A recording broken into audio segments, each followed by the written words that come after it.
If you're watching this, then good for you, because you must be getting pretty serious thinking about hosting if you're buying HP servers. You can kind of think of this as part two to my earlier server video where I just went over the hardware stuff and kind of said have at it trying to figure out how to set it up.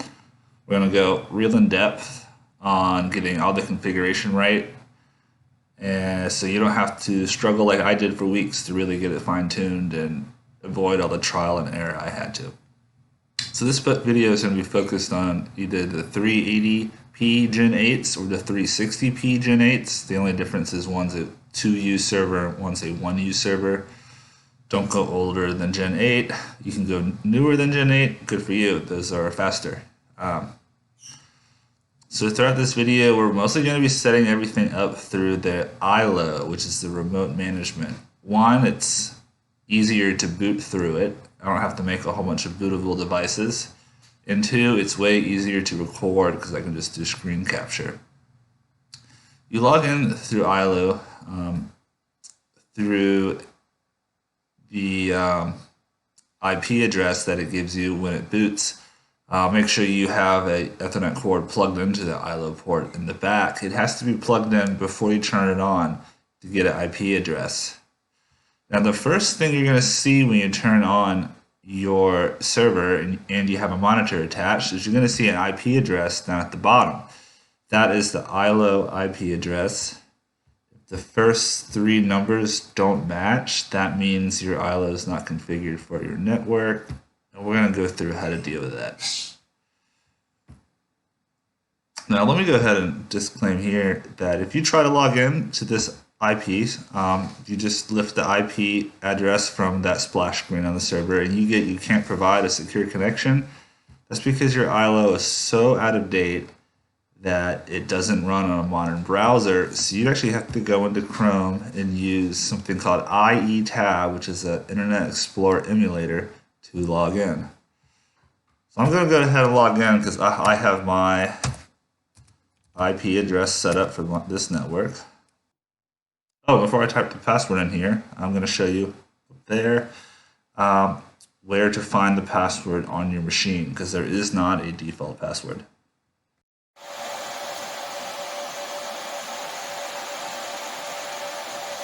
You can bypass the password by opening up the server case and finding the dip switch inside. Kind of looks like this. It's very small. And switching the 1 from off to on. It's very small. You'll probably have to use a needle to do it with. But that'll set your Ilo so it doesn't need a password. So my password does work. And you can see here that the ROM, which is another word for BIOS, is from 2012. And the Ilo firmware is also from 2012. First thing we're going to do is update the Ilo so we're not using this old Internet Explorer tab. Go down to Administration and hit Ilo Firmware. The download to update the Ilo firmware is on the HP Support Center website. If you're running Windows, download this one here for Windows 64 HPE Integrated Lights Out. You'll get an application. When you run it, hit extract, not install, and you will get, if you extract it into a file, you'll get all these files. This is the one you want right here, the .bin. So we'll go back into our Ilo.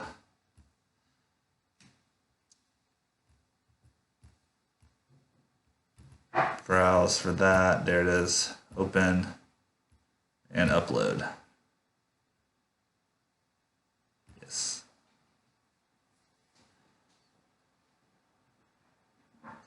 This is going to take quite a while, and I think the server will restart for this. And this screen will reboot as well. You'll probably want to step away for about 20 minutes and come back when it's done.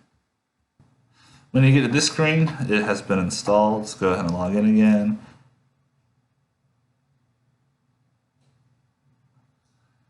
And actually, because it's new, it's not going to load in here. So go ahead and copy that over to a normal tab and not an emulator tab.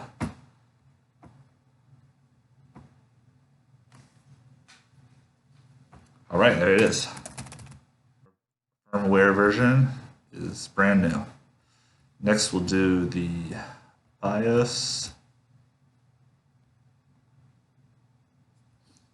Choose file. Oh yeah, let me show you how to download that one.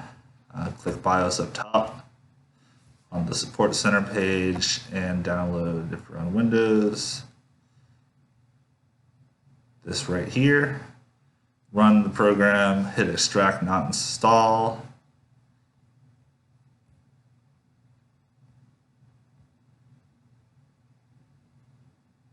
And extract it to wherever you want to. Here we are, and this is going to be the 6B8 file.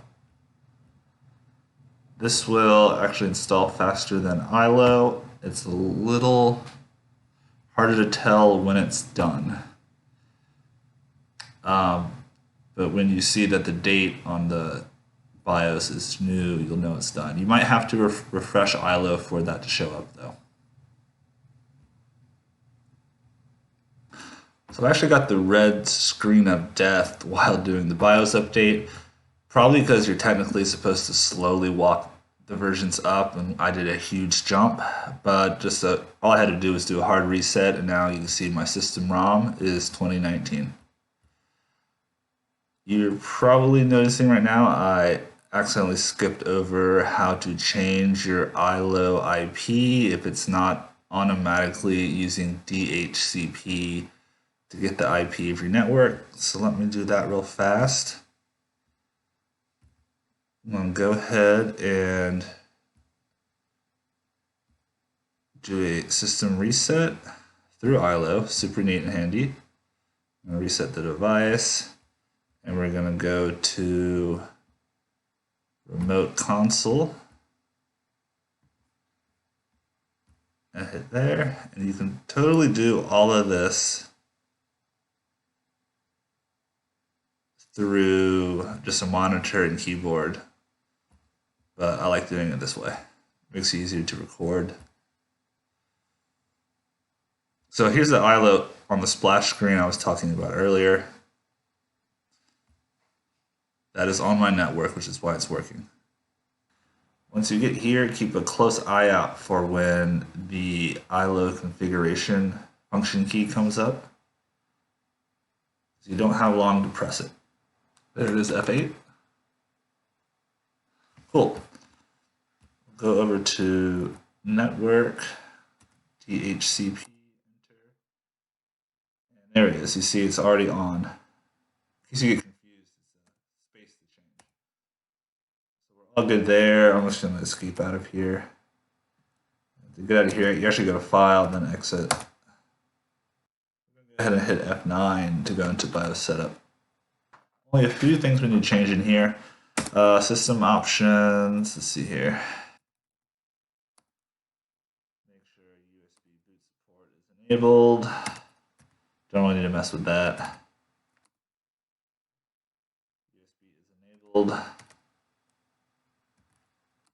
Processor options, hyper-threading options is enabled. And down on server security. No, server availability,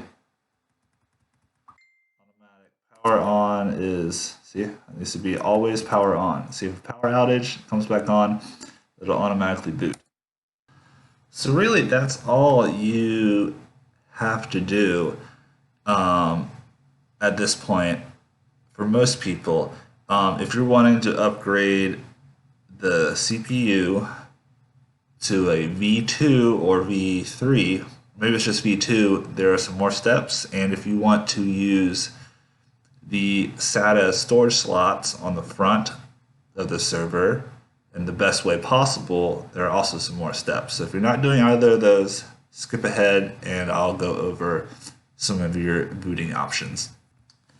If you are upgrading your CPU from the I would say standard 8 core to 10 or 12 is quite possibly going to be a V2, which requires more than a BIOS update. It actually requires you to run a special tool.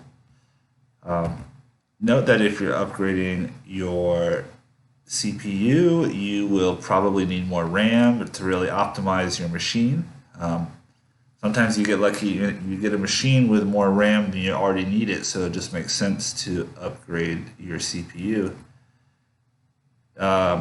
Keep in mind that if you put in a 12-core CPU, you definitely need to be running the 750 watt PSUs. You can probably get away with it right now before we really have a lot of utilization, but once that server gets under load, that 12-core CPU is more than the 450 watt can handle. The only place I could really find those PSUs affordable was at ServerMonkey. They were only like $30 or $25 a piece. Also have a lot of other cool stuff here. Check them out while you're there. Also a great place to get caddy trays for your hard drives. More inexpensive than other places mostly. So where was I? Yeah, so you actually have several options on how to run this program, but I could only get it to run through mounting it on Ilo. Once you've downloaded your patch to run the V2 CPUs, you're going to use the more exciting features of Ilo. You see here I got a error about running a remote console after server post in Ilo, which is something you are likely to see. You also will have trouble running virtual media without the proper license. Good news is lots of keys have been leaked, so let me show you how to do that. Click on down on administration, click on key manager, no, click on licensing. There it is. So we'll go over here.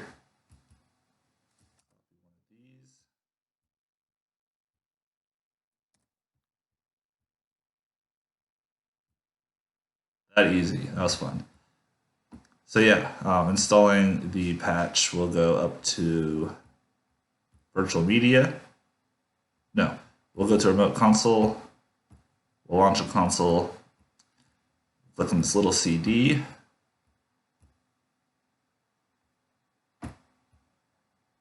There is our patch. Cool, we're booted in there. Go ahead and enter. Take a few minutes to load. And I'm not going to record all this. This is very intuitive. Okay, now that's finally done. Next part of this video is going to be on reconfiguring your RAID card so that the individual slots in the front of the server act as individual drives and aren't set up in any sort of RAID configuration. We're going to do this by turning on hbamode on the chip so that you don't have to buy an external or an internal card to do this for you. It is a little convoluted, a little annoying, but it does work. You only have to do it once. I found all this through a thread online, which I'll link below, along with all the download links. This whole, you almost call it a hack because it's not really factory supported. First thing you have to do, and this was the hardest thing to figure out, was how to update the firmware on the RAID card, because it has to be, I think, version 6 or above, which requires proprietary service pack to do. Fortunately, I was able to find that. I will include this link as well. You will want to download this file right here. It takes a very long time to download, so set it to happen overnight. And as far as I can tell, it's not riddled with viruses, and I think the hash checks out with the original, so it's legit. So go ahead and download that and mount that on your Ilo like we did earlier for the CPU upgrade. Here we are.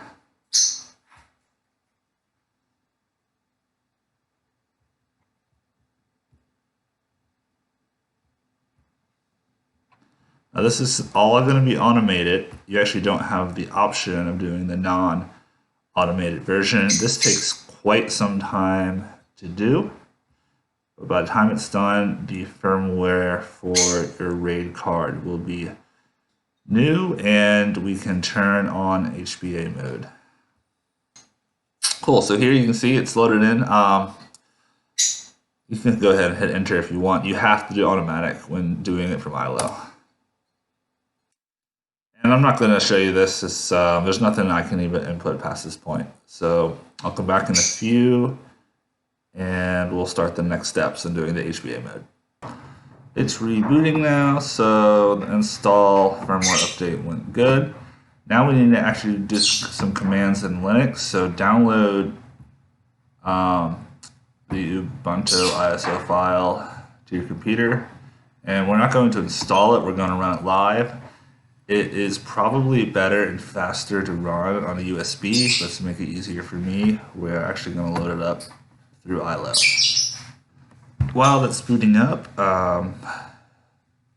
there is another file you should get together. And that forum list, you should click this link right here and download this file. Go ahead and pop that on a separate USB drive and plug that into the server once you're booted into Ubuntu. Okay, so I'm actually dubbing over this part since I had to do it over at the server. Click try Ubuntu, don't install it. Plug in your USB drive with that file that you downloaded earlier and hit install. You can do that on your command line if you feel like it. Sometimes this automatic install doesn't work. Get a terminal opened up and change directory to your working directory.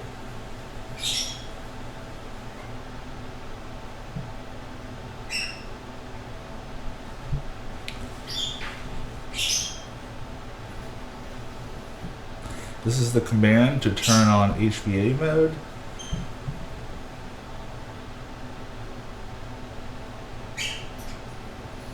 It's also, all these commands are below. You see I got an error because there's already an array. So I'm gonna have to remove that. To get out of that, you're gonna have to hit Ctrl C. You can see here I have now removed that configuration. Success there after I hit Y, and then I hit Ctrl C to get out, trying to turn on hbamode again. It actually won't do anything if it works.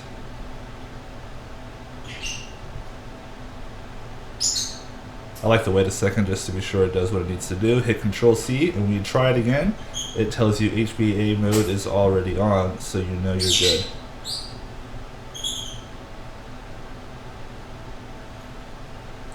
And if you run fdisk, you will see if you have any drives in the front bays that they are individually listed.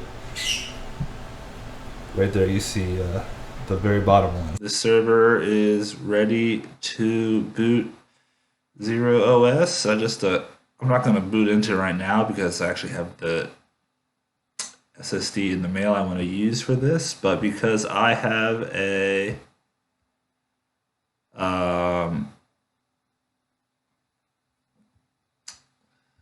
CD drive on this thing. Because I have a CD drive on this guy, it's almost foolproof to download this file here and burn it to the CD. If you don't have a CD drive on your server, or you don't have any way to burn a CD, which is honestly, I'm surprised I still had a drive somewhere, download this file here and drop it into Rufus on these HPs. That's gonna work, almost guaranteed. If not, then your CD will burn. Hope this video was helpful. It took me probably a month of frustration to really get to this level, and I thought I would save everyone else from having the suffering, from having to suffer as I did, as funny as that would be. Learn from my lessons.